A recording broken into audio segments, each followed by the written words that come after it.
Bueno, recibimos al presidente del PIT-CNT, Fernando Pereira. Buen día, Fernando, ¿qué tal? Buen día, un gusto estar con ustedes, como siempre. Bueno, un placer. Y bueno, trabajando intensamente estas últimas horas con muchas apariciones públicas a partir de este anuncio o propuesta de un paro general de 24 horas teóricamente previsto para el 15 de septiembre, si mal no recuerdo, pero que de alguna manera se entiende como un error estratégico el plantearlo después de los anuncios realizados del diálogo, de alguna manera que se abrió directamente con el gobierno, directamente con el presidente de la República, el doctor Tabaré Vázquez, ¿no es así? La fecha no es el 15, pero lo que está para el 15 está planteado un paro parcial que ya fue aprobado y que todos vamos a trabajar para que se cumpla. Ahí simplemente una anotación, se votó 21-20. Yo hace 20 años que repito lo mismo y no lo voy a dejar de repetir, y no se desajusta ningún artículo del estatuto, que medidas generales tienen que tener el más amplio consenso posible. Y pensar en el más amplio consenso posible con 21-20 no parece ser una cifra adecuada.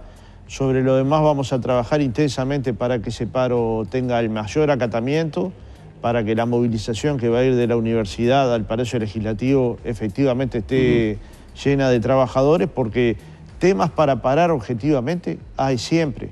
Si yo le digo, en el Uruguay hay 500.000 trabajadores que ganan menos de 15.000 pesos, ese es un motivo más que justo para parar.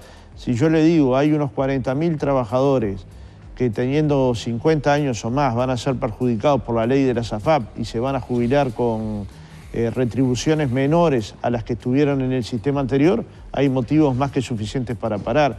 Si yo le digo que todavía hay un recorte que puede afectar a la educación pública, particularmente a la ANEP, aunque se están buscando soluciones, básicamente lo que tiene que ver con edificios nuevos, reconstrucción de edificios ya existentes, escuelas o liceos que tienen muchísimos años y que necesitan cambios estructurales, motivos para parar, yo le diría que habría todos los días del año. El problema es las medidas tácticas, esas herramientas tácticas que tenemos para alcanzar nuestros objetivos, hay que cuidarlas más que el alma. 2 paros en 2 meses no le hicimos ni a Valle. Para graficarlo bien, en un país que se caía a pedazos, con una crisis económica brutal, bancos que se fundían, empresas que se cerraban, un desempleo altísimo, y sin embargo ni en esas circunstancias. Entonces pensar en un segundo paro en 2 meses tiene 2 dificultades. La primera es que en la reunión con Vázquez hubo avances. Yo ya los he explicitado. Básicamente uno de ellos es que se va a tomar la base nominal del año 15 y esto supone 1 punto o 1,5 puntos más de arranque en la negociación salarial.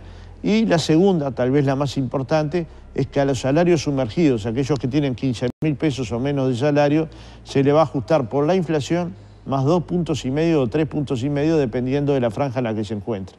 Estos 2 avances hace un mes parecían imposibles. ¿Se acuerdan que habíamos salido de una reunión con Astori sin ningún avance? El gabinete de ministros había anunciado que no iba a haber ningún cambio en la pauta del gabinete. Hubo todo aquel entredicho con el presidente Vázquez, que incluso peligró la reunión, y en la reunión sacamos estos 2 aspectos.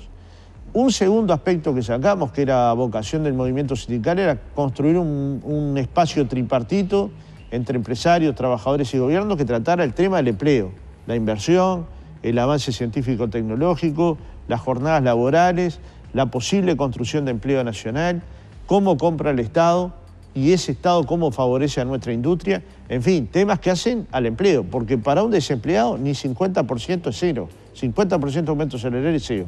Entonces, con un ojo en el empleo y otro en el salario, este es el segundo acuerdo que obtuvimos en esa reunión. Y uno tercero que quedó la respuesta y que la esperamos en las próximas semanas es que se conformara un ámbito específico para tratar el tema de la seguridad social en general y particularmente el tema de los cincuentones. Es decir, que fue una reunión con avances.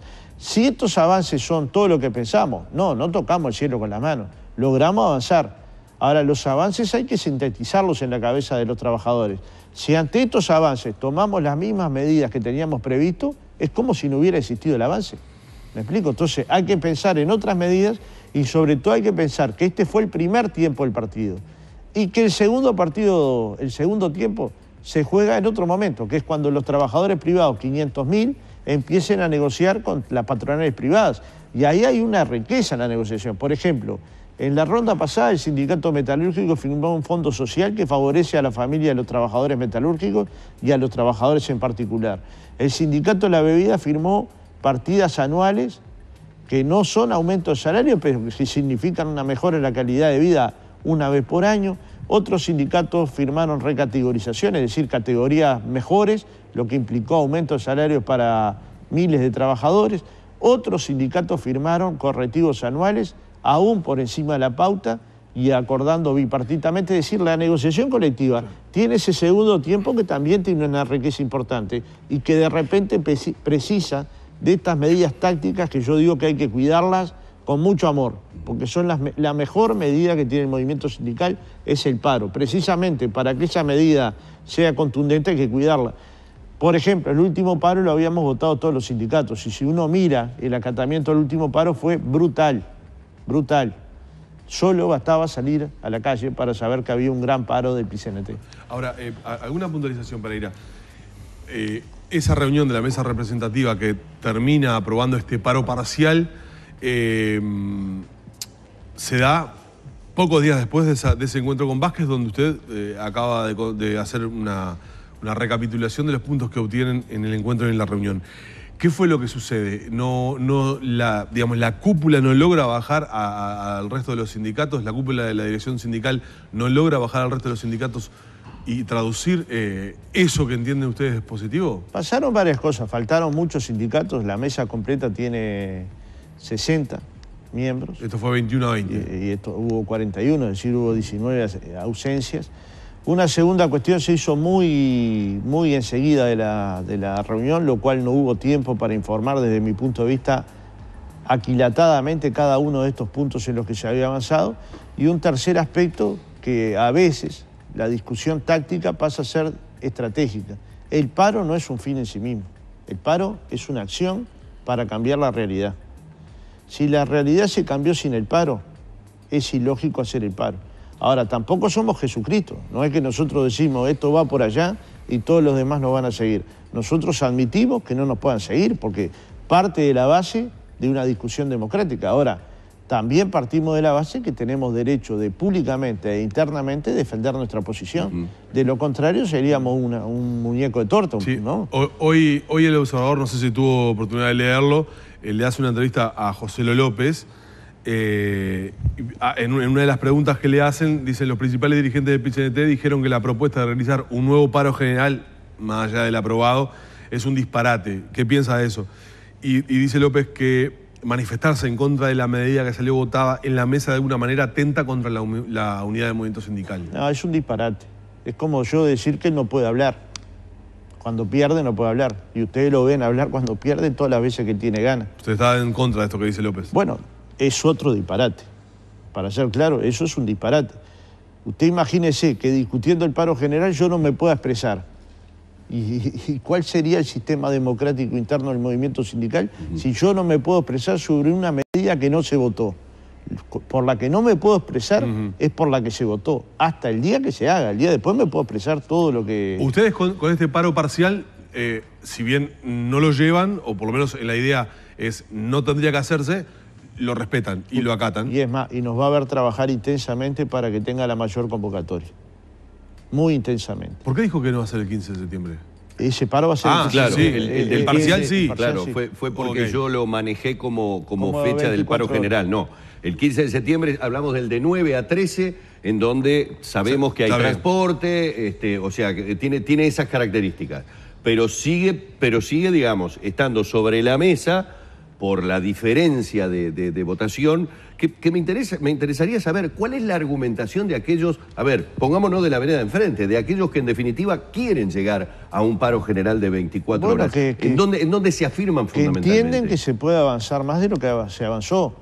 Y esto es no creer en los dirigentes que fueron a la negociación. El dirigente que va a la negociación mide cuánto tensó el músculo y si hay posibilidades o no de seguir avanzando. O sea que está en tela de juicio el trabajo desarrollado de algunos por compañeros, ¿no? De algunos compañeros. Yo creo que mayoritariamente la gente entiende, los trabajadores entienden que se hizo un avance que era prácticamente imposible un mes anterior. Si ese avance es tocar el cielo con las manos, claro que no.